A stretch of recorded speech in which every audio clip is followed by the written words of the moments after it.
Welcome to Kiruthika's kitchen. இன்னைக்கு நம்ம கிச்சனில் என்ன பார்க்க போகிறோம்னா கொத்தமல்லி ரவா பொங்கல் செய்ய போகிறோம்.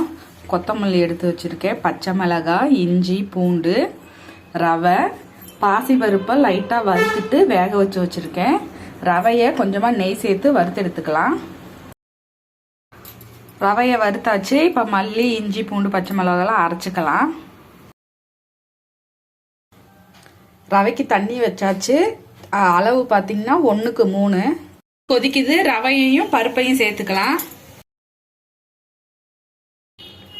தீயை கம்மியாக வச்சு மூடி வச்சு வேக வச்சுக்கலாம். ரவை நல்லா வெந்துருச்சு. இப்போ தாளிச்சுக்கலாம்.